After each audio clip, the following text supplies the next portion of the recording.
کئی چاند تھے سرے آسماں، شمس الرحمن فاروقی کے ناول کا 40واں حصہ۔ باب قدم شریف۔ یک شنبہ 6 مئی 1835 مطابق ہفتم ماہ محرم 1251 ہجری نبوی علیہ الصلوۃ والسلام 11 بجے دن کو نواب شمس الدین احمد خان نے دہلی کے لیے کوچ کیا۔ شہر کے باہر بھی دور دور تک جو گاؤں اثنائے راہ میں تھے ان کے نواح سے مہندی کے بین بلند و پست سنائی دیتے رہے۔ 10 مسلح سوار اور 6 برچھیت ان کے ساتھ تھے۔ وہ خود پالکی پر تھے اور پالکی کے 12 کوہاروں کے سوا کوئی اور نوکر ان کے ساتھ نہ تھا۔ ان کی سواری جس بڑی آبادی سے گزرتی، وہاں کے عمائد و رؤوسا اور وضیع و شریف ان کے استقبال کو آبادی سے باہر مجتمع ہو کر شربت اور پان کی تواضع کے بعد سلام و دعا کے ساتھ انہیں رخصت کرتے۔ انہوں نے اپنا سفر نہ بہت عجلت میں طے کیا اور نہ ہی کسی تعویق یا کسالت کو راہ میں مداخل ہونے دیا۔ 8 مئی 1835 کو ظہر کے بعد وہ پالم گاؤں پہنچے اور گاؤں کے پرانے قلعے میں اترے، جہاں ان کے استقبال اور آرام کا انتظام پہلے سے موجود تھا۔ 2 سواروں کو انہوں نے دہلی بھیجا کہ جا کر ٹامس میٹکاف صاحب بہادر کو نواب کی آمد سے مطلع کر دیں۔ لڈلو کاسل میں سواروں کی باریابی مغرب کے بعد ہوئی۔ ان سے کہا گیا کہ دریا گنج والی حویلی میں ٹھہریں اور احکام کے منتظر رہیں۔ نواب کے منزل بمنزل سفر کی اطلاع تو انگریزوں کو مل ہی رہی تھی۔ ان کے استقبال اور ہندوستان میں ان کی مقبولیت پر میٹکاف اور فریزر دانت پیس کر رہ جاتے تھے، لیکن کر بھی کیا سکتے تھے؟ ویسے انہیں کرنا ہی کیا تھا؟ ان کا شکار خود ہی اور اپنی مرضی سے جال میں پھنسنے کے لیے چلا آ رہا تھا۔ شمس الدین احمد کو مزید مطمئن رکھنے کی غرض سے مرزا مغل بیگ خان کو بھی رہا کر دیا گیا۔ یہ خبر سنتے ہی کہ شمس الدین احمد اب پالم پہنچ گیا ہے، میٹکاف نے فریزر اور لارنس کو لڈلو کاسل بلوا کر مشورہ شروع کیا۔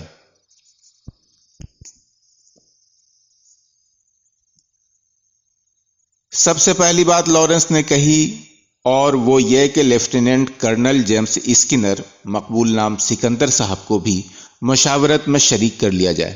اسکنر اگرچہ خالص خون کا نہ تھا، لیکن اس میں کئی اوصاف تھے۔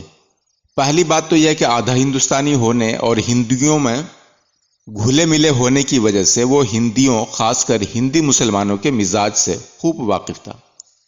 دوسری بات یہ کہ نواب احمد بخش خاں کا دوست قدیم ہونے کی وجہ سے وہ شمس الدین احمد سے بھی نہایت اچھی معرفی رکھتا تھا۔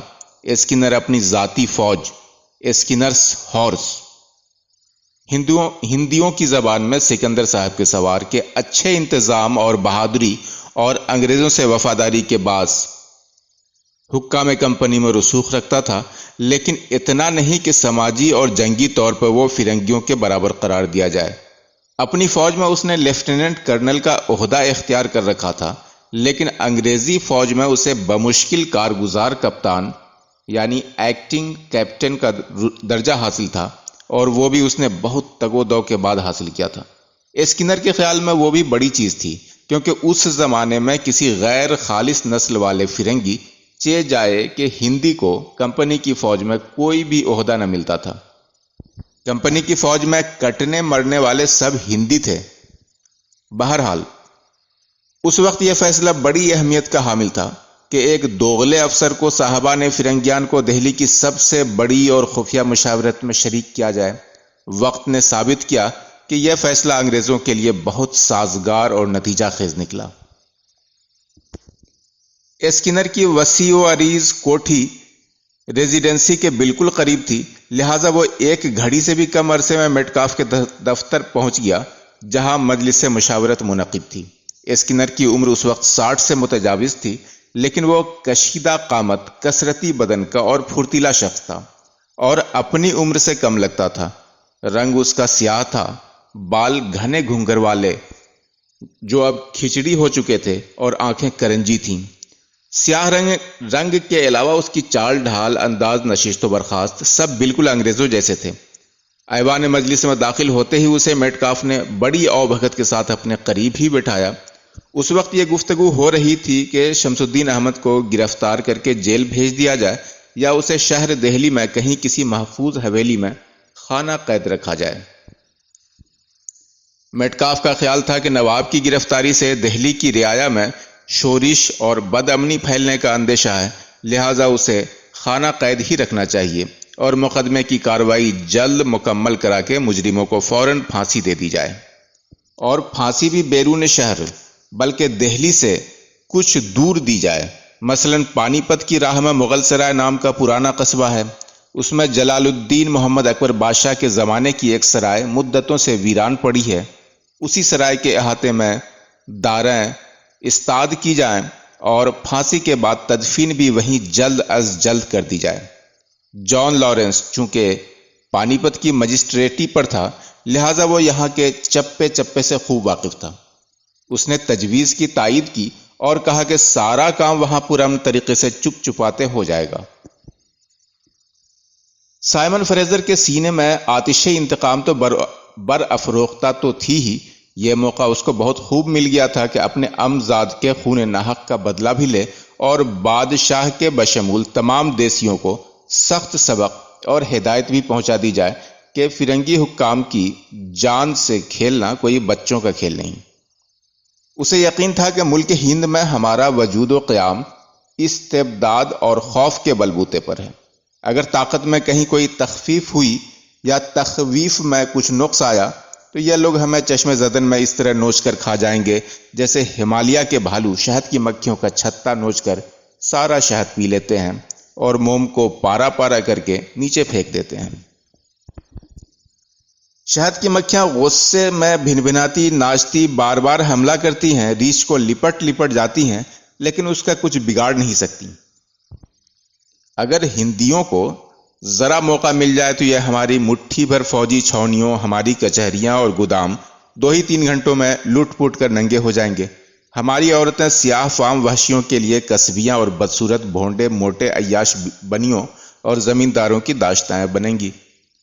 ملک ہند اور ملک دکن میں بھی اس وقت اکثر علاقے تو ایسے تھے کہ سینکڑوں مربع میل کے علاقے میں بس ایک انگریز گھر تھا اور اس سارے خطے زمین پر اس کے گھر والے کی حکومت، حکمت عملی، دو پیچ، اقبال اور دعوے سلطنت کی بنیاد پر آسمان سے باتیں کرتی تھی۔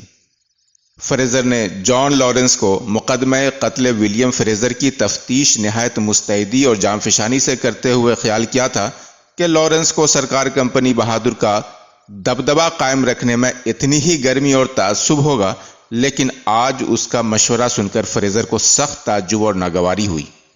تاہم ناگواری کا برملا اظہار اس وقت موافق مصلحت نہ تھا کہ اس کے ہم چشم اور ان سے بڑھ کر یہ نیم ہندوستانی کپتان اسکنر یہ خیال کر سکتا تھا کہ میں اپنے بھائی کے خون کا بدلہ لینے کو معاملات ملکی اور امور انتظامی پر مقدم کر رہا ہوں، لہٰذا اس نے بہت متوازن لہجے میں ہر لفظ بہت تول تول کر کہا۔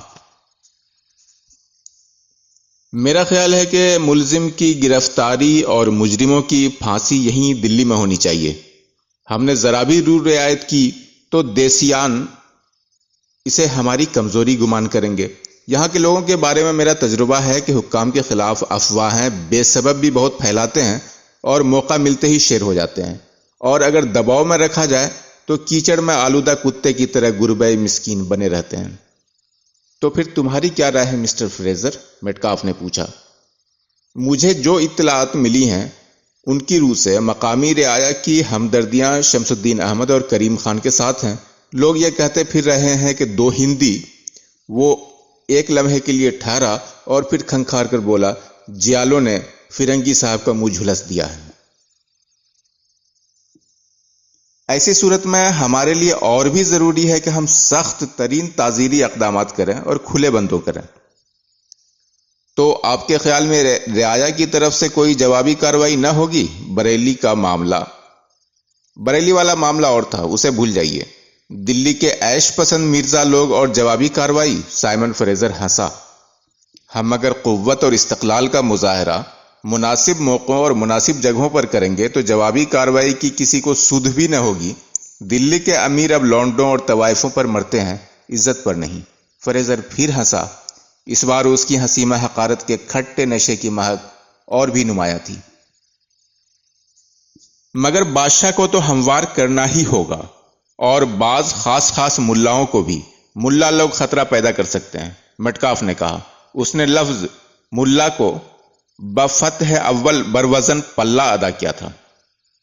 ملاؤں کے نہ پوچھئے، فریزر نے جواب دیا۔ عبدالعزیز کے بعد اب ان میں کوئی ایسا نہیں جو چوں بھی کرے، اور بادشاہ کے اشارے بغیر ملا لوگ یوں بھی کچھ نہ کریں گے، اور بادشاہ کو ہمارا ایک اشارہ کافی ہوگا۔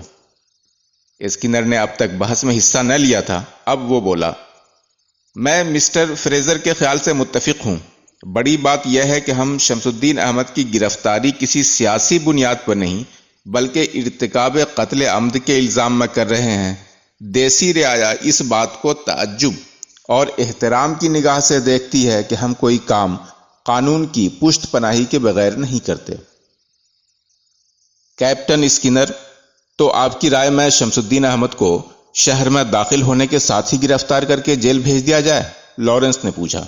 جی نہیں، اسکینر نے ایک لمحے کے توقف کے بعد جواب دیا۔ ہمیں تھوڑی سی حکمت عملی سے کام لینا چاہیے۔ میں ان لوگوں سے خوب واقف ہوں۔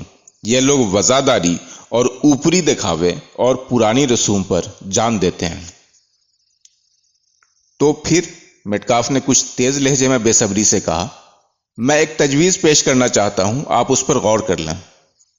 لارنس کچھ کہنا چاہتا تھا لیکن مٹکاف نے اسے اشارے سے روک دیا۔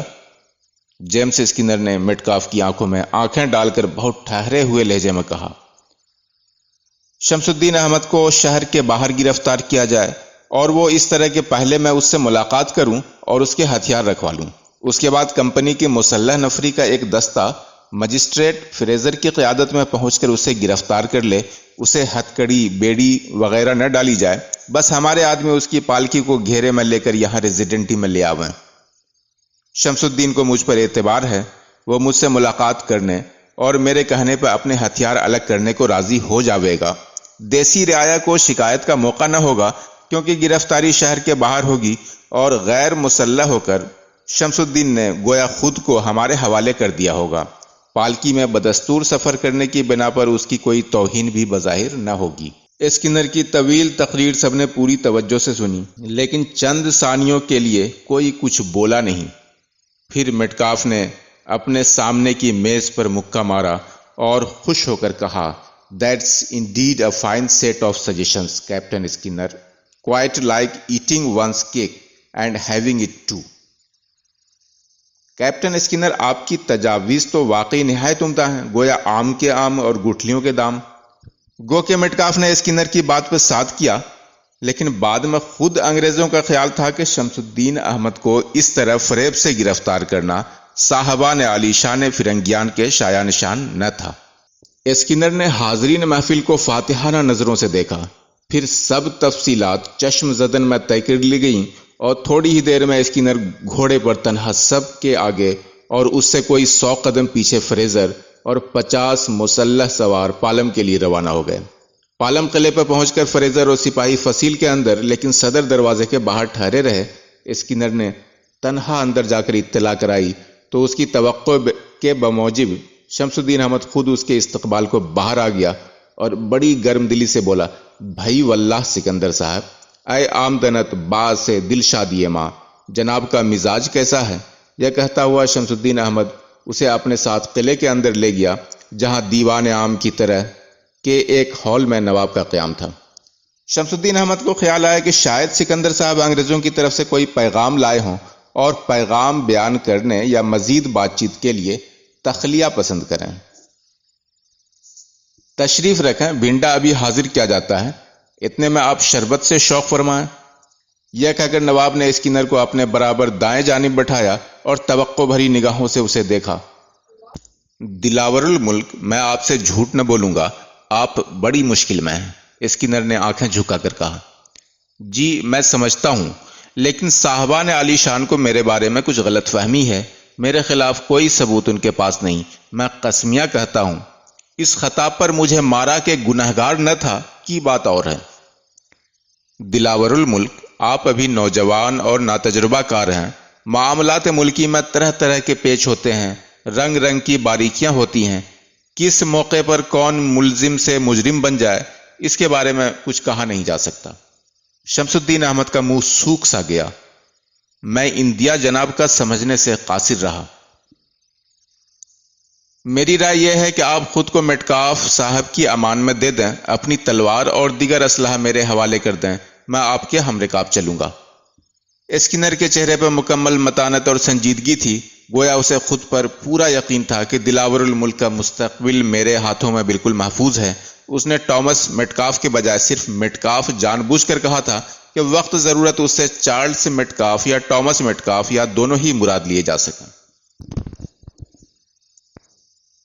شمس الدین احمد کو اپنا بچپن یاد آیا جب ولیم فریزر اور جیمز اسکینر دونوں کا اس کے باپ کے یہاں برابر آنا جانا تھا، اور اسکینر سے تو احمد بخش خاں کو اس قدر محبت تھی کہ انہوں نے بلی مارا میں نئی حویلی بنوائی تو اس پر اپنا نام لکھوانے کے بجائے حویلی جیمز اسکینر صاحب بہادر کندہ کروایا، اور سنگ مرمر کی وہ لوح حویلی کے صدر دروازے کی محراب پر اب بھی اسی طرح موجود تھی۔ شمس الدین احمد نے دل میں خیال کیا کہ میں انگریزوں کے نرغے میں تو ہوں ہی، ذلت سے گرفتار ہونے سے بہتر ہے کہ غیر مسلح ہو کر سکندر صاحب کے ساتھ چلوں، آگے جو ہوگا دیکھ لیں گے، ہرچہ بادہ باد ماں کشتی در آب انداختیم ہی پر عمل پیرا ہونے میں صلاح ہے۔ یہ سوچ کر شمس الدین احمد نے سونے سے منقش اپنی اصفہانی تلوار، مرصع بیدری خنجر اور فرانسیسی جڑاؤ تمنچا اسکینر کے حوالے کر دیے اور بولا، لیجئے ان امانتوں کو سنبھالیے، میں آپ کا بندہ ہوں۔ اسکینر نے تینوں ہتھیار اپنے قبضے میں کیے اور فوراً اٹھ کھڑا ہوا۔ میں انہیں کسی معتبر سردار کے پاس محفوظ رکھواتا ہوں، اتنے میں آپ کوچ کا انتظام کریں، کہتا ہوا وہ باہر نکل گیا۔ فریزر اور اس کی سپاہیوں نے اسکینر کو تنہا ہتھیاروں کا بوجھ اٹھائے باہر آتے دیکھا اور بے توقف اندر داخل ہو گئے۔ شمس الدین احمد ابھی سمجھ بھی نہ پایا تھا کہ یہ لوگ کیوں اس طرح اندر آ گئے ہیں کہ فریزر نے تمنچا ہاتھ میں لیا اور بڑھ کر بولا، نواب شمس الدین احمد، آپ پر مسٹر ولیم فریزر کے قتل کا الزام ہے، آپ کو سرکار کمپنی بہادر کی حراست میں لیا جاتا ہے۔ شمس الدین احمد ہکا بکا رہ گیا۔ سکندر صاحب؟ بے ساختہ اس کے منہ سے نکلا، گویا وہ اسکینر کو استمداد کے لیے پکار رہا ہو، لیکن پل مارتے میں فریزر کے سپاہیوں نے نواب کو حصار میں لے لیا۔ اسکینر تو ظاہر ہے باہر نکلتے ہی اپنے گھوڑے پر سوار ہو کر دلی کی طرف سرپٹ نکل گیا تھا، اور اگر وہ ہوتا بھی تو اس کی طرف سے کسی استجاب کا سوال نہ تھا۔ لیکن شمس الدین احمد کی آواز سن کر اس کے کئی سوار اور برچھیت اندر آ گئے۔ انہوں نے چاہا کہ مقاومت کریں اور مزاحمت کر کے نواب کو آزاد کرا لیں، لیکن شمس الدین احمد نے انہیں اشارے سے منع کیا، اور جب وہ لوگ ٹھہر گئے تو اس نے کہا، گوریندر سنگھ، اب یہاں ٹھہرنے کی ضرورت نہیں، پالکی کا انتظام کیا جائے، ہم فوراً دلی جائیں گے۔ گوریندر سنگھ جو حکم کہہ کر باہر جانے لگا تو فریزر نے اسے روک کر سختی سے کہا، تم یہیں ٹھہرو، پالکی ابھی لگوا دی جائے گی، ہم نے حکم دے دیا ہے۔ یہ جملہ سن کر شمس الدین احمد کے چہرے پر پھیکی سی مسکراہٹ آئی۔ سیمن صاحب، آپ میں جھلک آپ کے مرحوم بھائی کی خوب نظر آتی ہے، حق مغفرت کرے، میرے کرم فرمائے خاص الخاص تھے۔ سائمن فریزر کی سمجھ میں یہ نہ آیا کہ آیا یہ واقعی تعزیت ہے یا اس میں کسی قسم کا طنز یا اور کچھ رمز پنہا ہے۔ وہ ابھی سوچ ہی رہا تھا کہ کیا جواب دوں کہ نواب نے آگے بڑھ کر اس کے کندھے پہ کچھ مربیانہ انداز میں ہاتھ رکھا اور کہا، پالکی کا انتظام پہلے ہی سے کر دیا گیا تھا، تو آپ چلیں، پھر دیر کاہے کی۔ شمس الدین احمد کا چہرہ اس وقت اتنا پرسکون اور پروقار تھا اور ان کے پورے تن بدن سے اس قدر اعتماد ترشح ہو رہا تھا کہ فریزر از خود ایک قدم پیچھے ہٹ گیا۔ پھر خود کو سنبھال کر وہ بولا، اب دیر کچھ نہیں، انجام نزدیک ہے نواب صاحب۔ ہم کو 100 کوس سے نظر آتا ہے، ہم کو 100 کوس سے آتا ہے نظر گھر اپنا۔ شمس الدین احمد نے کہا مارا، تو آئیں، اب چلتے ہیں، ہم نے تو آئینہ زانو میں اپنا انجام دیکھ لیا ہے۔ فریزر گڑبڑا گیا، اس کی سمجھ میں بالکل نہ آیا کہ نواب نے در حقیقت کیا کہا ہے۔ آئینہ زانو سے وہ واقف نہ تھا اور نہ اس نے میر کا مصرع کبھی سنا تھا۔ وہ دانت پیس کر لیکن بظاہر ٹھنڈے لہجے میں بولا، آپ ہر جگہ میرے سپاہیوں کے گھیرے میں رہیں گے، چلیے یہاں سے اٹھیے۔ نواب شمس الدین احمد کی پالکی کے پردے چھٹے ہوئے تھے، کسی نے اسے شہر میں داخل ہوتے نہ دیکھا۔ مرزا مغل بیگ کے آدمیوں نے دن ڈھلنے کے بہت بعد انہیں خبر دی کہ آپ کے داماد نواب شمس الدین احمد خان صاحب کو لوڈلو قاصل کے ایک گوشے میں قید رکھا گیا ہے۔ مرزا مغل بیگ جو پہلے ہی اپنے حراست میں لیے جانے کے بعد پست ہمتی کا شکار ہو گئے تھے، بہت حیث بیس میں پڑے کہ اب کیا کیا جائے۔ بالآخر انہوں نے مرزا اسفند یار بیگ کو بلوایا کہ وہ ریاست ہائے فیروز پور، جھرکا و لوہاروں کے معاملات میں صاحبان انگریز کے دفتر خانوں اور عدالتوں میں پیروی کرتے تھے۔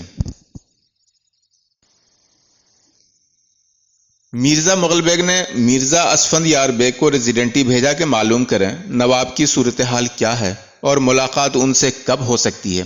کوئی 3 گھنٹے کے بعد اسفند یار بیگ صرف یہ خبر لے کر واپس ہوئے کہ نواب کو عزت و احترام سے انہی کے آدمیوں کی نگرانی میں رکھا گیا ہے، لیکن قانونی طور پر ان کی حیثیت ملزم بلکہ مجرم کی ہے۔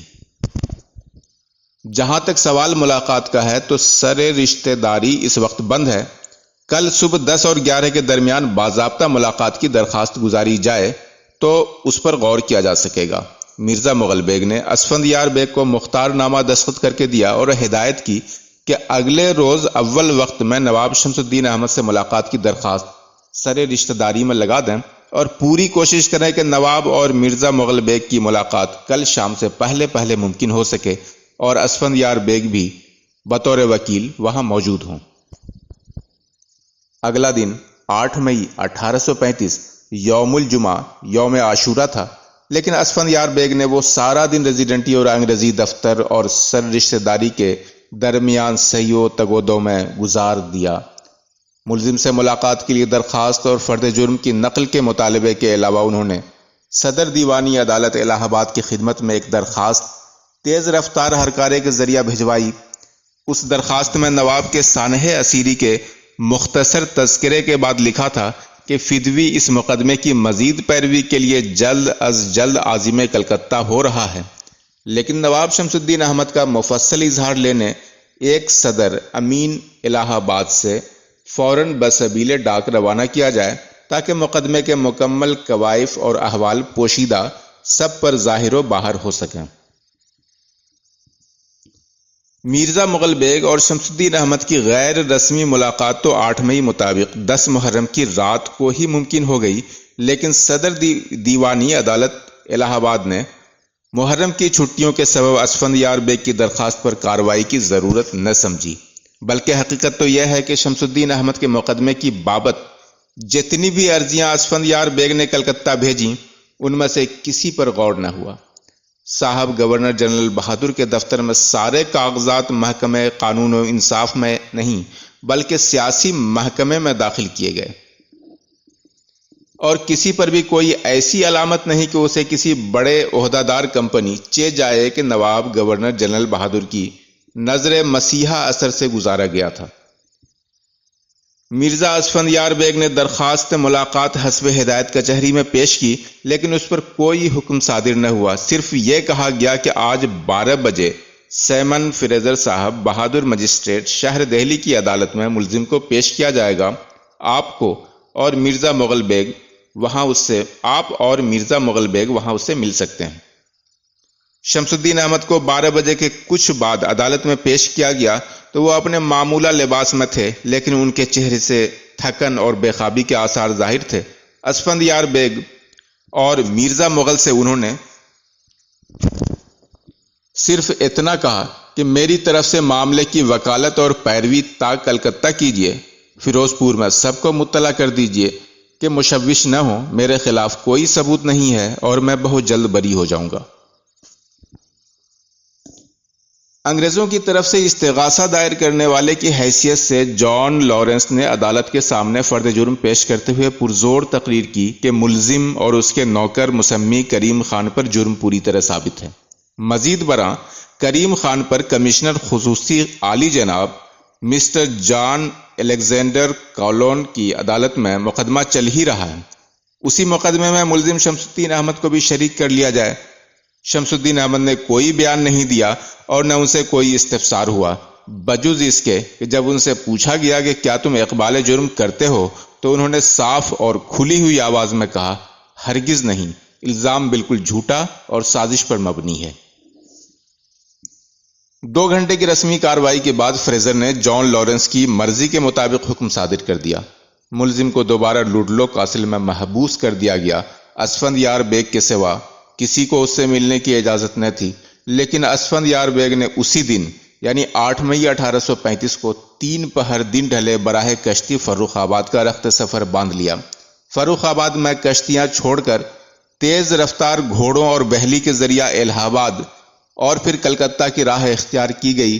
ساری رات اور نصف دن کے رحلہ بے قیام کے بعد الہ آباد میں اسفند یار بیگ کے قافلے کا صرف 2 گھنٹے کا قیام صدر دیوانی عدالت میں ایک اور عرضی پیش کرنے کی غرض سے ہوا۔ 10 مئی 1835 کو بعد نماز عصر عازم کلکتہ ہو کر اسفند یار بیگ منزلوں پر منزلیں مارتا 11 مئی کی نیم شب کے قریب وہ کلکتے میں اپنی قیام گاہ پر پہنچ گیا، لیکن ابھی اسے کمر کھولنے کی مہلت نہ تھی۔ نواب شمس الدین احمد نے کلکتہ میں ایک انگریز وکیل سینفورڈ ٹھیکرے کو اپنا مختار کار مقرر کر رکھا تھا، لہذا کلکتہ پہنچ کر پہلا کام انگریز وکیل کو پورے حالات سے آگاہ کرنا اور ضروری عرضیاں تیار کرنا تھا۔ چنانچہ دونوں نے ساری رات کام کر کے ایک مفصل عرضی نواب گورنر جنرل بہادر کے نام بزبان فارسی تیار کی اور ٹھیکرے نے اسے اگلے دن 11 مئی کی تاریخ ڈال کر گورنر جنرل کے سیکریٹری کے یہاں جمع کرا دیا۔ ادھر دہلی میں دوسرے ہی دن سے انگریز حکام کی گرفت بیجا شمس الدین احمد کے اوپر اور بھی سخت ہونا شروع ہو گئی۔ فوری طور پر تو نواب کے زندان خانے پر انہی کے آدمی پہرہ دار مقرر کیے گئے تھے، لیکن 11 کی رات کو وہ سب پہرے دار صرف اس جرم پر ہٹا لیے گئے کہ شمس الدین احمد نے ایک محافظ سے یہ پوچھ لیا تھا کہ کیا آدھی رات ہو گئی، یا شاید یہ پوچھ دیا کہ ابھی آدھی رات ہونے میں کتنی دیر ہے۔ شاید انگریزوں کا ذہن اس امکان سے پریشان تھا کہ اپنے محافظوں سے اس بظاہر معصوم تبادلہ خیالات اور اطلاع کے پردے میں شمس الدین احمد کوئی سازش نہ چھیڑ رہا ہو۔ بہرحال نہ صرف یہ کہ شمس الدین احمد کو اپنے خدام اور محافظین سے محروم کر دیا گیا، انگریزوں نے یہ حکم بھی راتوں رات گشت کرا دیا کہ نواب شمس الدین احمد کا کوئی بھی ملازم یا قرابت دار اگر شہر میں گھومتا ہوا پایا جائے گا، خواہ وہ کسی بھی ضرورت یا مجبوری سے باہر نکلا ہو، تو اسے بے درنگ قید خانے بھیج دیا جائے گا۔ لہذا گھڑی بھر میں شہر دلی ایسا ہو گیا گویا وہاں شمس الدین احمد کا کوئی حامی و ناصر کبھی تھا ہی نہیں۔ جان الیگزینڈر کالوین کی عدالت میں نواب کے خلاف مقدمے کا سارا دار و مدار انیا کی گواہی پر تھا، اور جان لارنس نے اسے ہر ممکن تفصیل کے ساتھ ڈرامائی انداز میں استعمال کیا۔ انیا کی شہادت کی ہر دھجی اور ہر دھاگے کو الجھانے، سلجھانے اور الگ الگ کر کے پیش کرنے اور پھر سب کو آپس میں مربوط کرنے کی پوری کوشش کے باوجود استغاثہ یہ ثابت کرنے میں ناکام رہا کہ انیا نے کبھی براہ راست نواب کے منہ سے قتل کا حکم سنا تھا، یا یہ کہ نواب نے کریم خان کو یا کسی شخص کو انیا کی موجودگی میں کوئی ایسی ہدایت دی تھی جس سے مترشح ہوتا ہو کہ نواب کی مرضی ہے کہ ولیم فریزر صاحب بہادر کو شہید کر دیا جائے۔ فریزر کے قتل کے بعد انیا کی نقل و حرکت کو خوب پھیلا کر دکھایا گیا اور یہ ثابت کرنے کی کوشش کی گئی کہ انیا نے نواب کے حکم کی تعمیل میں 3 دن کا سفر 1 دن میں طے کر کے فیروز پور جا کر نواب کو اس قتل کی اطلاع دی تھی۔ لیکن انیا صرف یہ کہہ سکا کہ کریم خان نے مجھے ہدایت کی تھی کہ میرے پیچھے پیچھے آؤ اور گولی کی آواز سنتے ہی فیروز پور کے لیے روانہ ہو جاؤ، اور وہاں پہنچتے ہی نواب کو خبر کرو کہ فریزر صاحب مار دیے گئے۔ شمس الدین احمد کے وکلا کی دلیل تھی کہ فریزر کا قتل کوئی معمولی واقعہ نہ تھا، اور شمس الدین احمد کے لیے مقتول کی اہمیت کے پیش نظر یہ نامناسب نہ تھا کہ قتل کی خبر سنتے ہی ان کا ملازم بھاگتا ہوا فیروز پور جائے اور نواب کو یہ خبر پہنچائے۔ شمس الدین احمد سے بھی عدالت میں جرح کی گئی، لیکن وہاں پوچھنے اور ثابت کرنے کو کچھ تھا ہی نہیں۔ شمس الدین احمد موقع واردات پر تو کیا، بوقت ارتکاب جرم شہر دہلی میں ہی موجود نہ تھا۔ بندوق کے بارے میں یہ ثابت نہ ہو سکا کہ وہ نواب کی ملکیت تھی۔ گھوڑے کی الٹی نالوں کی گواہی بے شک بہت اہم تھی، لیکن یہ ثابت نہ تھا کہ یہ وہی گھوڑا ہے جو قاتل کی سواری میں تھا جب اس نے قتل کیا۔ اس بات کی بھی کوئی شہادت نہ مل سکی کہ کریم خان نے کہا تھا کہ فریزر کا قتل میں کروں گا اور نواب کے حکم سے کروں گا۔ مختصراً استغاثہ کا سارا مقدمہ بس اتنا تھا کہ انیا کی گواہی اور کریم خان کے بیانات سے خود کریم خان پر جرم ثابت ہے۔ کریم خان باقبال خود نواب شمس الدین احمد کا نوکر ہے اور انگریزی قانون کی روح سے مالک کو نوکر کے اعمال کا ذمہ دار قرار دیا جاتا ہے۔ اسے نظریہ مالک و نوکر یعنی ماسٹر اینڈ سرونٹ تھیوری کہتے تھے۔ لہذا جب کریم خان پہ جرم ثابت ہو گیا اور ضمنی شہادتیں اس بات کا کافی و وافی ثبوت مہیا کرتی ہیں کہ ملزم شمس الدین احمد کو مقتول فریزر سے دشمنی تھی، دشمنی کا بنیادی ثبوت فتح اللہ بیگ خان کا وہ نعرہ تھا جو فریزر کی لاش دیکھ کر ان سے سرزد ہوا تھا کہ ہائے شمس الدین نے تجھے نہ چھوڑا، تو کریم خان کے مالک ملزم شمس الدین احمد پر بھی جرم قتل عمد پوری طرح ثابت ہو جاتا ہے اور دونوں کو پھانسی کی سزا ملنی چاہیے۔ مرزا اسفندیار بیگ اور دوسرے ہندوستانی ماہرین قانون کے پاس نظریہ مالک و نوکر کا کوئی توڑ نہ تھا، بجز اس کے کہ یہ نظریہ نہ اسلامی شرع میں تھا، نہ مغل قانون میں، نہ ہی اہل حنوت کی کتابوں میں اس کا کوئی ذکر تھا، اور انگریزی اصول کے مطابق بھی اس کا اطلاق قتل جیسے معاملات میں نہیں بلکہ مال کے معاملوں میں کیا جاتا تھا۔ لہٰذا ایسے کسی نظریے کو تعزیر کی بنیاد بنانا انصاف اور انسانیت سے بعید تر تھا، لیکن یہ دلیل کالوین صاحب کے یہاں مقبول نہ ہوئی۔ ملزم شمس الدین احمد کے خلاف آخری شہادت یہ تھی کہ اس نے کریم خان کو خط میں سرزنش کی تھی کہ فریزر صاحب کا قتل اب تک انجام کیوں نہیں دیا گیا، لیکن اس مکتوب پر نواب کے دستخط نہ تھے اور نہ فریزر کا کوئی ذکر تھا، صرف شکاری کتوں کی خریداری کی بات کہی گئی تھی۔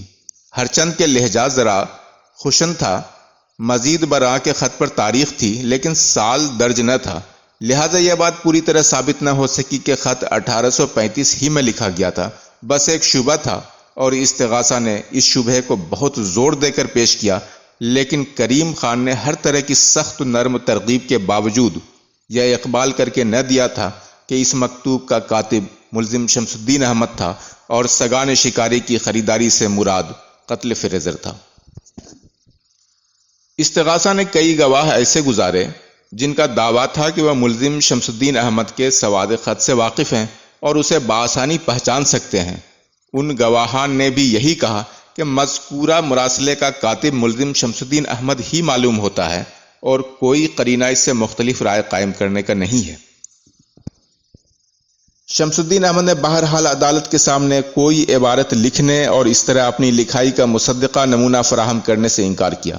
ملزم کا دعویٰ تھا کہ یہ ساری عدالتی کارروائی اس کی نظر میں قانون شریعت اسلامیہ اور قانون مغلیہ ہند دونوں کے خلاف اس لیے غیر قانونی تھی، لہٰذا ملزم کی طرف سے کوئی ثبوت پیش کرنے یا استغاثہ کی کسی دلیل کو رد کرنے کا سوال ہی معنی ساری تھا۔ اس کے جواب میں استغاثہ نے کھاری باولی کے مدرسے کے ایک مولوی کو پیش کیا جن کا بیان تھا کہ قانون شریعت اسلامیہ اور قانون مغلیہ اورنگزیب عالمگیر مذکور در فتاوی عالمگیری کی روح سے ولیم فریزر ذمی کا درجہ رکھتا تھا اور ذمی کے قاتل پر بھی قصاص لازم ہے، لہذا شمس الدین احمد اور اس کے نوکر کریم خان کو خون فریزر کے لیے ماخوذ کیا جا سکتا ہے۔ اس پر عدالت میں قہقہا تو نہ پڑا کہ جان سبھی کو پیاری ہے، لیکن ہلکی سی کھیکھی کی جگہ جگہ سے سنائی دی۔ کالوین نے برہم ہو کر اپنی میز کو بیت سے بزور کھٹکھٹایا ہی تھا کہ شمس الدین احمد کے وکیل نے گواہ کی جرح کے لیے اجازت مانگی اور اجازت ملنے پر اس نے پوچھا، ملا جی، مقتول ولیم فریزر نے آخری بار جزیہ کب ادا کیا تھا؟ ملا جی اس سوال کا جواب دینے سے قاصر رہے تو دوسرا سوال یہ پوچھا گیا، مولانا، اگر مقتول جزیہ ادا کر کے سلطنت مغلیہ میں ذمی کی حیثیت حاصل کر چکا تھا تو اس کے قتل کا قصاص قائم اور منعقد کرنے کے لیے کون سی عدالت مامور من اللہ و مجاز من السلطان ٹھہرے گی؟ سوالوں کے جواب نہ ملنے کے بعد گواہ کو عدالت نے اجازت رخصت دے کر مزید کارروائی کا حکم دیا۔ مقدمہ 7 دن چلا اور ہر دن عدالت نے معمول سے زیادہ دیر تک اجلاس کیا۔ ایوان عدالت کے قریب پھٹکنے کی اجازت کسی کو نہ تھی۔ ہر طرف سخت پہرا تھا۔ ملزمان کی طرف سے مرزا اسفندیار بیگ، ان کے نائب مرزا پھجو اور شمس الدین احمد خان کے مختار کار دیوان عبداللہ خان کو عدالت میں حاضر ہونے کی سہولت تھی، لیکن مرزا بھچو اور عبداللہ خان کسی گواہ سے جرح نہ کر سکتے تھے۔ ان کو صرف یہ اختیار تھا کہ گواہ کی شہادت پر تنقیحات قائم کر کے اس پہ کچھ وضاحت طلب کر سکیں اور ضروری سمجھیں تو اس وضاحت پر اپنا وکیلانہ بیان دیں۔ نواب شمس الدین احمد خان کے برخلاف کریم خان نے پوری رضامندی کے ساتھ اپنا بیان دیا اور وکلاء استغاثہ کی جرح بھی قبول کی، لیکن اس کارروائی سے ملزمان کو کچھ منفعت نہ ہوئی، کیونکہ ملزم کو یہ اختیار نہ تھا کہ فرد جرم کی تردید یا گواہان کے اظہارات کی تغلیط میں اپنی طرف سے کوئی بیان دے یا الگ سے کچھ کہہ سکے۔ اس کا اختیار صرف اتنا تھا کہ اپنے بیان حلفی میں اور دوران جرح وہ اپنی کہانی اپنے طور پر کہے۔ مقدمے کی پوری مدت میں کریم خان کے منہ سے ایک لفظ بھی ملزم شمس الدین احمد کے خلاف نہ نکلا۔ وہ یہی کہتا رہا کہ میں بے گناہ ہوں، میرے اوپر جرم ثابت ہی نہیں ہے، اور صاحب کلاں بہادر مرحوم کو قتل کرنے کے لیے دلاور الملک نواب شمس الدین احمد خان بہادر دام اقبال لہو نے مجھے کوئی حکم نہیں دیا۔ عدالت کی طرف سے جب یہ پوچھا گیا کہ بالفرض اگر نواب ایسا کوئی حکم تمہیں دیتا تو کیا تم اس کی تعمیل کرتے؟ تو کریم خان نے جواب دیا، توبہ توبہ، اللہ اللہ کرو صاحب، بھلا کسی بے گناہ کی جان لینا یہ میرے دین میں سخت گناہ ہے۔ استغاثے کا مقدمہ ظاہر ہے کہ وعدہ معاف گواہ انیا کی شہادت کے بغیر صورت پذیر ہی نہ ہو سکتا تھا۔ اسے بڑی محنت اور ہر امکان کی روح سے ٹھوک بجا کر پختہ کر لیا گیا تھا کہ وہ کہیں بھی منحرف نہ ہو سکے، لیکن انیا کی شہادت میں کوئی ایسی بات نہ تھی جس سے ملزمان کا جرم براہ راست ثابت ہو سکتا، اور وہی سب سے مضبوط شہادت تھی۔ لیکن اب مقدمے کی نوعیت نفاذ قانون اور ارتکاب جرم اور مکافات عمل کا کھیل نہ رہ گئی تھی۔ اب یہ معاملہ خود فرنگیوں کے قابو سے باہر ہو کر آئین جہاں بانی اور اصول حکمرانی کے حدود میں لوہے کی لاٹھ کی طرح نصب ہو گیا تھا، اور اس کی نوک کو قلم رو ہند کے قلب میں پیوست ہونا تھا۔ مقدمے کے 8ویں دن دوپہر کے بعد جان الیگزینڈر کالوین نے 50 صفحات پر مشتمل اپنا فیصلہ کھلی عدالت میں پڑھ کر سنایا۔ ملزمان کریم خان اور شمس الدین احمد ارتکاب قتل عمد کے مجرم قرار دیے گئے اور قانون تعزیرات دولت انگلشیا کے روح سے دونوں ہی پھانسی کی سزا کے مستوجب ٹھہرائے گئے۔ عدالت نے مزید حکم دیا کہ مجرمان کو جلد از جلد مجمع عام میں سولی دی جائے تاکہ اوروں کو عبرت ہو۔ یہ واقعہ سے شنبہ 18 اگست 1835 کا ہے۔ فیصلے کی اطلاع ملتے ہی میٹکاف نے اپنے مشیروں کو اس بات پر غور کرنے کے لیے طلب کیا کہ ملزمان کو گورنر جنرل بہادر کی خدمت میں سزا کے خلاف مرافع کی اجازت دی جائے کہ نہیں، اور پھانسیاں کہاں اور کس دن دی جاویں۔ مشاورت میں پہلی بات تو یہ کہی گئی کہ از روئے قانون کمپنی کوئی دفعہ ایسی نہیں جس کے تحت گورنر جنرل بہادر کے یہاں مرافع داخل اور قائم ہو سکے۔ جان کالوین کو اس مقدمے کی سماعت کی غرض سے اسپیشل جج اور کمشنر مقرر کیا گیا تھا، اور مقدمہ ہاذا کی حد تک اس کے اوپر کوئی عدالت نہ تھی جس کے روبرو مرافع پیش ہو سکے۔ کلکتہ میں کمپنی کی سپریم کورٹ ضرور تھی، لیکن حکومت صوبہ آگرہ اور کمشنری دہلی کے معاملات کی سماعت اس کے اختیار میں نہ تھی۔ الہ آباد کی صدر دیوانی عدالت کا صدر الصدور بے شک اصولی طور پر مسٹر کالوین سے بلند عہدہ تھا، لیکن قتل، ڈکیتی وغیرہ کے معاملات کی سماعت کا بھی اسے اختیار نہ تھا۔ مرافع یا نظر ثانی کی بات ہی کیا ہے؟ اور یہ عدالت بھی اپنے کم ترین حق کو استعمال کرنے یعنی ملزم کا آزاد اظہار سننے سے بوجوہ قاصر رہی تھی۔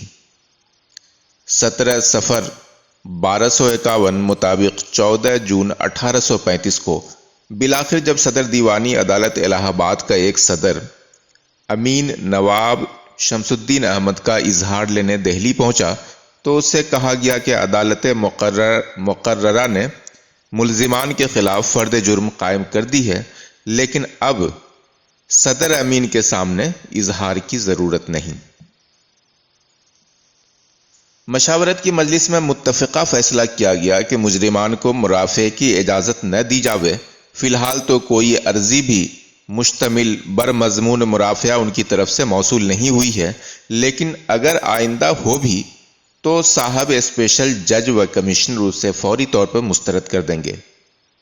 اس موقع پر میٹکاف یا شاید پریسکاٹ نے سوال اٹھایا کہ مجرم شمس الدین احمد خان سرکار کمپنی کا خطاب یافتہ سردار اور والی ریاست ہے، لہٰذا کیا یہ مناسب نہ ہوگا کہ اس کی پھانسی کی تجویز پر گورنر جنرل بہادر کی توثیق حاصل کر لی جائے؟ سائمن فریزر اور جان لارنس دونوں نے اس کی مخالفت کی۔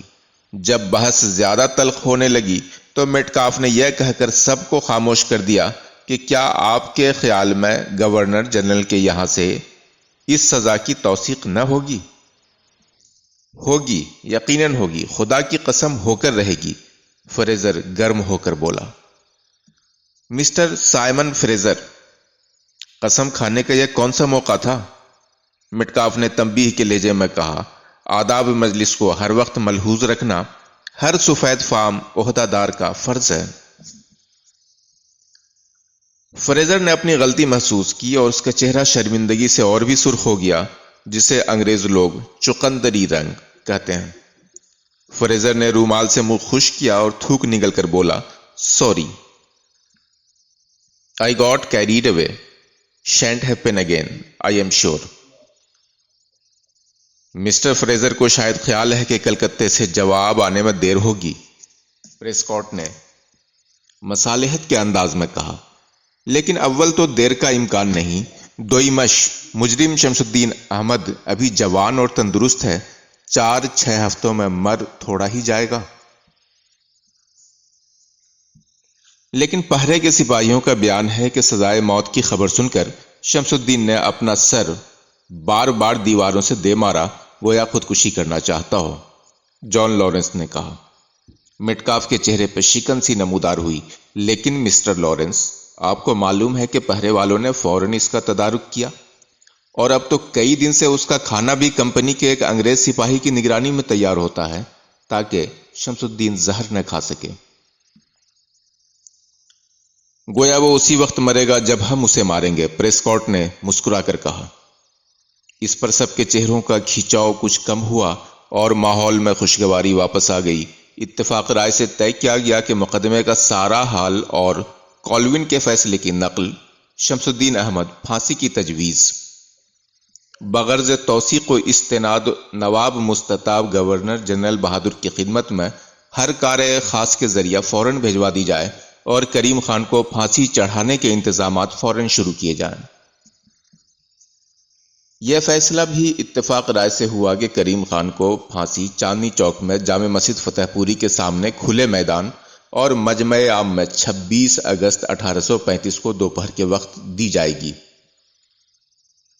کریم خان کی پھانسی کے وقت 400 مسلح تلنگے چاندنی چوک جامع مسجد فتح پوری اور اس کے اطراف میں پھیلے ہوئے تھے۔ انگریز عہدہ داران میں ڈاکٹر کے سوا کوئی نہ تھا۔ کریم خان کی آخری خواہش پوچھی گئی تو اس نے کہا، میری کوئی خواہش نہیں، بس التجا ہے کہ اہل ہند میرے حق میں دعائے خیر کریں۔ گل سرخ کا گل حیات شاخدار چشم زدن میں مرجھا گیا، لیکن ظہر اور عصر کی نمازوں کے بعد دہلی کی تمام مسجدوں میں اس کے لیے دعائے مغفرت کی گئی اور شام کو کالکا جی کے مندر، جوگ مایا کے مندر، جینیوں کے لال مندر اور گردوارہ سیس گنج میں اس کے لیے بھجن کیرتن گائے گئے۔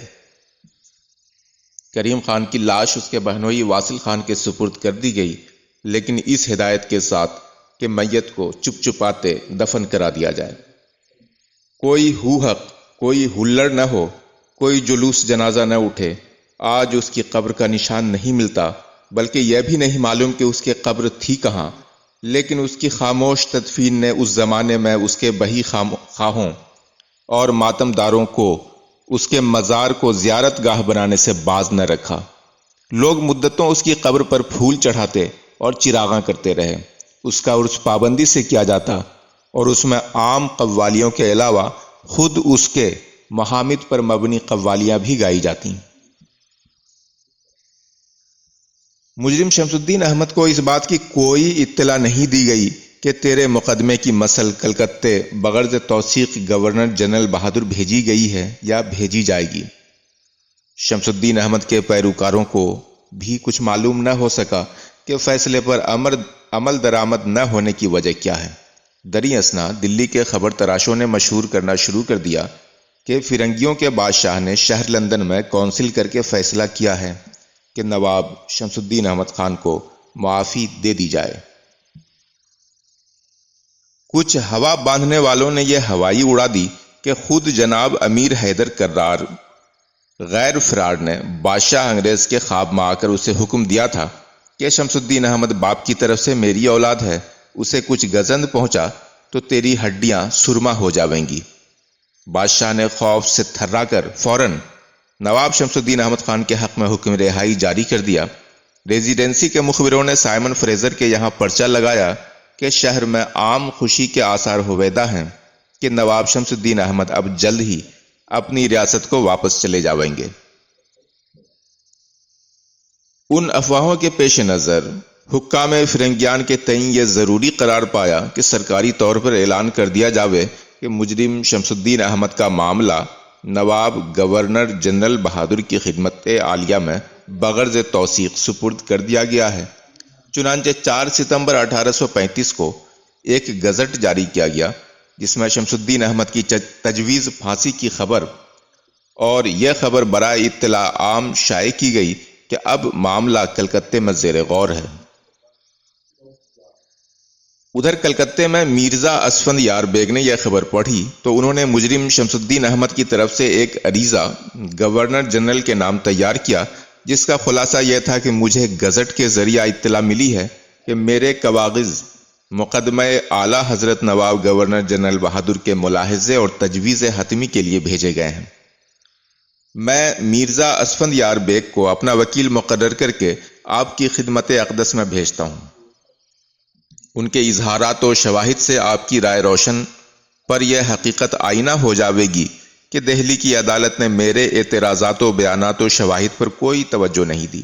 مجھے سازش کی بنا پر بے گناہ ماخوذ و معتوب کیا گیا ہے۔ میری استدعا ہے کہ جناب والا میرے وکیل مرزا اسفند یار بیگ کے معروضات کو توجہ اور ہمدردی سے سن لیں اور ان کی جانب سے داخل شدہ کاغذ اور دستاویز کو انہماک سے ملاحظہ فرمائیں۔ مجھے آپ کی ذات والا صفات کے سوا اس دنیا میں کسی سے بھی کچھ امید نہیں اور نہ ہی کسی سے کچھ غرض ہے۔ یہ عرض داشت مرزا اسفند یار بیگ نے 10 ستمبر 1835 کو کلکتہ دیوان گورنر جنرل میں تھیکرے کے معرفت داخل کر دی۔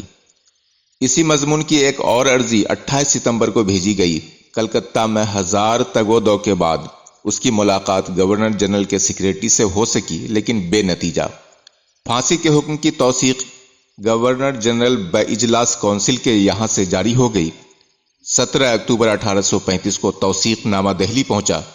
وہاں حکام انگلشیا کو پہلے ہی یقین تھا کہ شمس الدین کی پھانسی بحال رہے گی، لہذا سب تیاریاں کلکتہ رپورٹ بھیجتے ہی شروع کر دی گئی تھی۔ فیصلہ کیا گیا کہ پھانسی اگلے دن 18 اکتوبر کو 9 بجے صبح کشمیری دروازے کے باہر مجمع عام میں دی جائے۔ تاریخ 17 اکتوبر کی رات کو دار استاد کی گئی۔ چاروں طرف ساگوان کی اونچی بلیاں گاڑ کر محاذ دار کو الگ اور محفوظ کر لیا گیا تھا۔ میرٹھ اور کول سے فوج پہلے ہی طلب کی جا چکی تھی اور 1200 سپاہی، جن میں 100 گورے اور باقی دیسی تھے، اعلیٰ افسروں کے زیر کمان منتظر تھے کہ وقت مقررہ پر پورے علاقے کو گھیرے میں لے لیں تاکہ رعیت کو کچھ فساد و ہنگامہ کرنے کی جرت نہ ہو۔ مرزا اسفند یار بیگ اپنی ناکامی پر اس قدر شرمندہ و محزون ہوا کہ اس نے دستار باندھنی چھوڑ دی اور تاعمر محض ایک مختصر دوپٹہ سر پر باندھتا رہا اور عوام میں مرزا پھینٹے باز کہلایا۔ اس کی غیر معمولی صلاحیتوں کے باعث مقدمہ شمس الدین احمد میں ناکامی اس کی ترقی و عروج میں مخل نہ ہوئی۔ چند برس بعد وہ الور میں نائب دیوان اور پھر دیوان ہو گیا۔ اس نے 1862 میں وفات پائی۔ شام کے وقت سائمن فریزر کو مخبروں سے کچھ اطلاع ملی کہ اس بات کا خطرہ ہے کہ شمس الدین احمد کو چھڑانے کی کوششیں ہوں، لہٰذا 17 اکتوبر کی رات کو میٹکاف نے فیصلہ کیا کہ مجرم کو راتی راتا لڈلو کونسل سے کشمیری دروازے کی گورا بارک میں پہنچا دیا جائے۔ یہ اس خیال سے کیا گیا کہ لڈلو کونسل سے کشمیری دروازے تک کا فاصلہ بہت ہے، نواب کی پالکی کو کشمیری دروازے پہنچنے میں وقت لگے گا اور راستے میں جگہ جگہ بازار اور آبادیاں ہیں، ایسا نہ ہو کہ دیسی رعایا مشتعل ہو جائے اور موقع دیکھ کر نواب کی رہائی کے لیے بلوا کر دے۔ شمس الدین احمد رات کا کھانا باطمینان کھا کر سو چکا تھا جب پہرے داروں کے سربراہ انگریز بریگیڈیئر نے اسے جگایا اور کہا کہ فوراً سوار ہو جائیے، آپ کو کشمیری دروازے کی باریک جانا ہے۔ شمس الدین احمد نے احتجاج کیا کہ میں تو خیال کرتا تھا کہ اس آخری رات مجھے چین سے سونے دیا جائے گا، لیکن میٹکاف کے حکم کے آگے قیدی کی ایک نہ چلی۔ انگریز افسر لیفٹیننٹ ٹامس بیکن اس رات کشمیری دروازے کی باریک کے ایک بڑے کمرے میں 2 اور افسروں کے ساتھ سویا ہوا تھا۔ یہ تینوں رات ہی کو یہاں آ گئے تھے کہ صبح انہیں اچھی جگہ مل سکے اور پھانسی کے منظر کا نظارہ ٹھیک سے کر سکیں۔ بیکن نے لکھا ہے کہ شمس الدین احمد کی اچانک آمد پر ہم لوگوں نے کمرہ خالی کرنے کی پیشکش کی، لیکن نواب نے کہا اس کی ضرورت نہیں، میں یہیں اپنا بستر لگوا لوں گا۔ تھوڑی دیر میں نواب کے ملازم اس کا پلنگ اور بستر لے کے آ گئے۔ شمس الدین احمد نے بیکن سے پوچھ لیا کہ کیا مجھے سبز نوابی لباس پہننے کی اجازت مل سکتی ہے؟ یہ سفید ململ تو بس شب خوابی کے لیے ٹھیک ہے۔ بیکن نے جواب دیا کہ میٹکاف صاحب ہی اس باب میں کچھ کہہ سکتے ہیں۔ شمس الدین احمد نے پلنگ پر دراز ہو کر انگریزوں کی طرف پیٹھ کر لی۔ 2 چپی والوں نے اس کے بدن کو آہستہ آہستہ دبانا شروع کیا اور شمس الدین احمد، جسے اگلی صبح فراز دار پر ابدی نیند سونی تھی، چند ثانیوں میں بے خبر سو گیا۔ ٹامس بیکن کو البتہ رات بھر نیند نہ آئی۔ شمس الدین احمد نے بہت سویرے بیدار ہو کر فجر کی نماز پڑھی، پھر ایک مولوی صاحب تشریف لائے جنہوں نے اسے سورہ یاسین شریف پڑھوائی اور خود بھی سورہ یاسین پڑھ کر شمس الدین احمد پر دم کی۔ ٹامس بیکن نے ان مولوی صاحب کو پادری لکھا ہے اور کہا ہے کہ پادری جی نے کچھ دعائیں پڑھی اور شمس الدین احمد کو پڑھوائیں۔ اتنی دیر میں شمس الدین احمد کا نائی اصلاح بنانے کے لیے حاضر ہو گیا۔ شمس الدین احمد اصلاح بنوانے کے دوران بار بار آئینہ دیکھتا اور ٹامس بیکن سے وہی بات پوچھتا کہ کیا مجھے سبز لباس پہننے کی اجازت مل سکتی ہے، لیکن بیکن کے پاس سکوت کے علاوہ کوئی جواب نہ تھا۔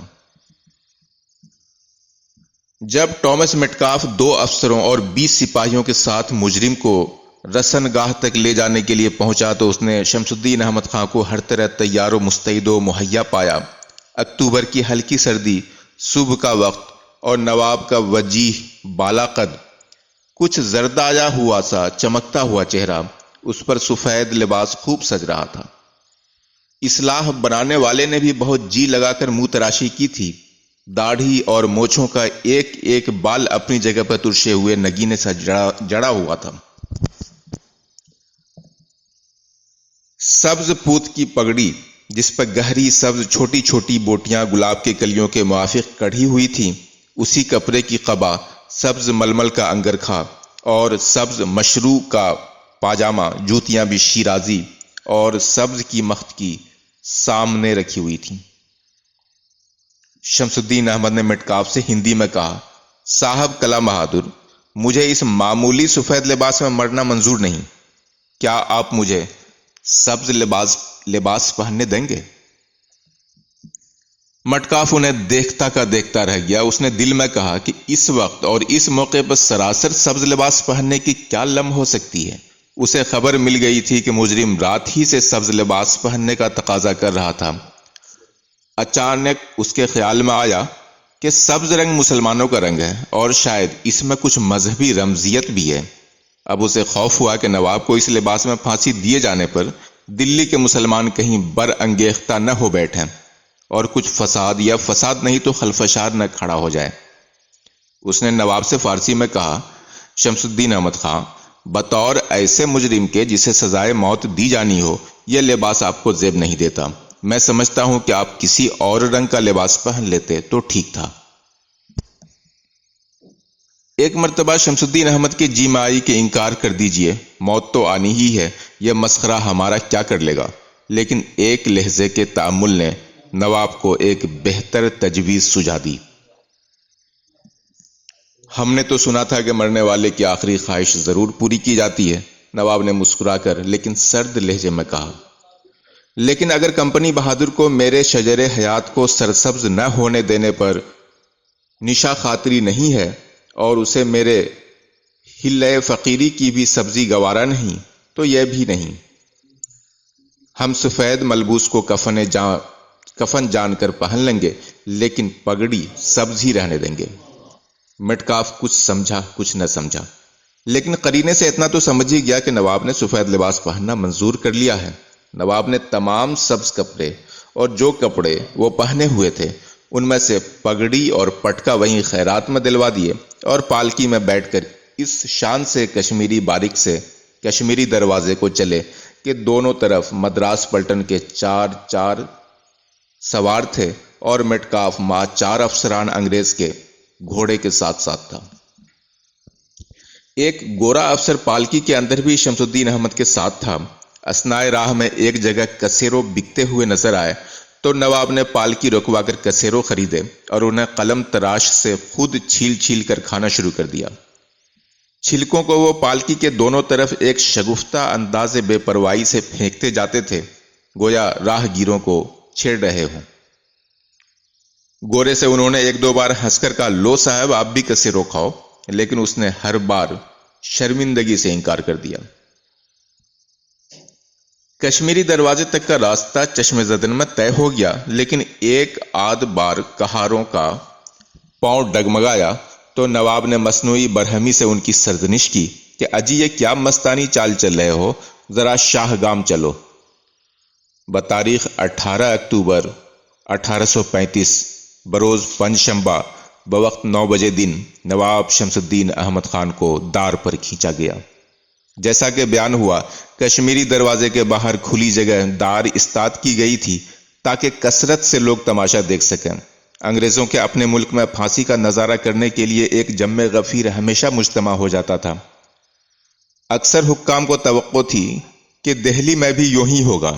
دیسی اور گورا پلٹنوں کی کثیر تعداد کے باوجود فساد کا پھر بھی اندیشہ تھا، یا اس کا اب بھی امکان تھا کہ خلقت غم اور غصے سے بے قابو ہو کر نواب کو بچا لینے اور رہا کرانے کی کوشش نہ کرے۔ ایسی کوشش کامیاب تو نہ ہوتی، لیکن خون کی ندیاں ضرور بہہ جاتی۔ تماش بین بہرحال بہت کم تعداد میں تھے اور زیادہ تر مجمع سرکاری عملہ فیلا اور دیسی اور گورا سپاہیوں کا تھا۔ دلی والوں میں سے چند ہی عمائدین تھے، البتہ باہر سے آنے والوں میں راجہ ہندو راؤ، مہاراجہ گوالیار، مہاراجہ الور، مہاراجہ نابھ، مہاراجہ پٹیالہ اور دوسرے چھوٹے بڑے ہندو مسلمان رؤسا موجود تھے۔ نخل دار پر پہنچ کر مٹکاف نے ہندی میں بآواز بلند کہا، مجرم شمس الدین احمد، تم پر ولیم فریزر صاحب کلاں بہادر کے قتل کا جرم ثابت ہے، کیا تم اپنے جرم کا اقرار کرتے ہو؟ میں بے قصور ہوں، شمس الدین احمد نے سر اٹھا کر کہا۔ مٹکاف کے اشارے پر 2 جلاد آگے آئے۔ تختہ دار پر چڑھنے کے پہلے شمس الدین احمد خان نے کلمہ توحید اور پھر کلمہ شہادت پڑھا۔ دار پر پہلا قدم رکھتے وقت ایک ذرا رنجیدہ تبسم ان کے منہ پر آیا۔ انہوں نے سرگوشی کے لہجے میں جلادوں سے ان کی ذات اور مذہب کے بارے میں کچھ پوچھا۔ جواب سن کر جو اسی طرح زیر لب دیا گیا تھا، نواب شمس الدین احمد نے آہستہ خود کلامی کے لہجے میں، لیکن اس طرح کے جلاد اور ڈاکٹر اور بہت پاس کے لوگ سن سکیں، کہا اللہ جانے میرے ڈھیر کو بھی مسلمان کے ہاتھ کی مٹی نصیب ہوگی کہ نہیں، اس لیے میں خود ہی اپنی مٹی کی دعا پڑھ لوں۔ یہ کہہ کر انہوں نے سر جھکایا اور بلند آواز میں پڑھا، بسم اللہ و باللہ و علی ملت رسول اللہ صلی اللہ تعالی علیہ وآلہ وسلم۔ پھر دوبارہ درود پڑھ کر دلاور الملک نواب شمس الدین احمد خان بہادر والی فیروز پور جھرکا و لوہاروں نے جلادوں سے کہا، چلیے صاحب ہم تیار ہیں۔ اوپر پہنچ کر ایک جلاد نے شمس الدین احمد کے گلے میں پھندا لگانا چاہا، لیکن مجرم نے ہاتھ بڑھا کر پھندا خود ہی گلے میں ڈال لیا۔ پھر پھانسی کی ٹوپی جو کسی نامعلوم وجہ کی بنا پر سیاہ کے بجائے سرخ رنگ کی تھی، وہ ٹوپی بھی دوسرے جلاد سے لے کر شمس الدین احمد نے خود پہن لی۔ اس وقت ان کی عمر 26 سال اور کچھ مہینے تھی۔ پھانسی کا جھٹکا لگتے ہی اجل رسیدہ کی گردن ٹوٹ گئی، بدن ایک ثانیے کو بھی نہ پھڑکا، منہ خود بخود قبلہ رخ ہو گیا، اتنا تشنج بھی نہ ہوا کہ پاؤں سے جوتی نکل جاتی۔ منصور تجھے عشق کا ٹک مانیو احساں، پستی سے بلندی کے تئیں داڑ نے کھینچا۔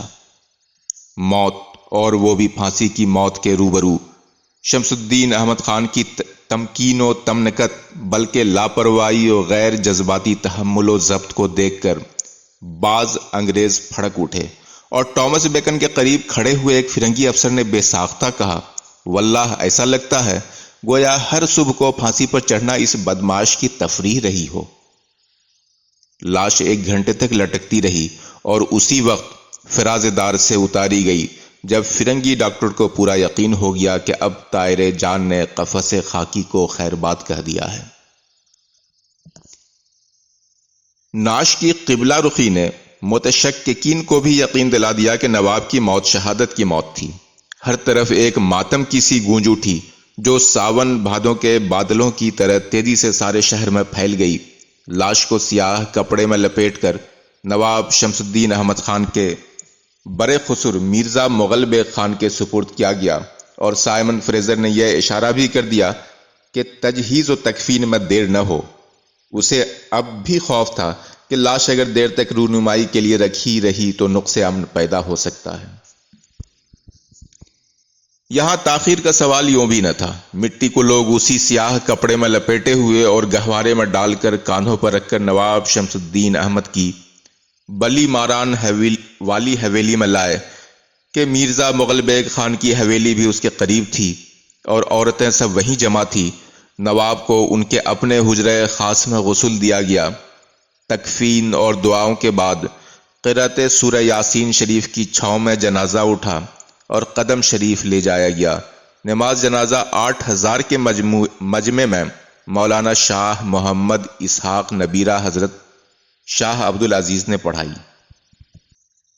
قدم شریف کی تاریخی حقیقت تو کچھ نہ تھی، لیکن عقیدہ عوام میں یہ بالکل اصلی سچی متبرک یادگار رسول اللہ صلی اللہ علیہ وسلم سمجھا جاتا تھا۔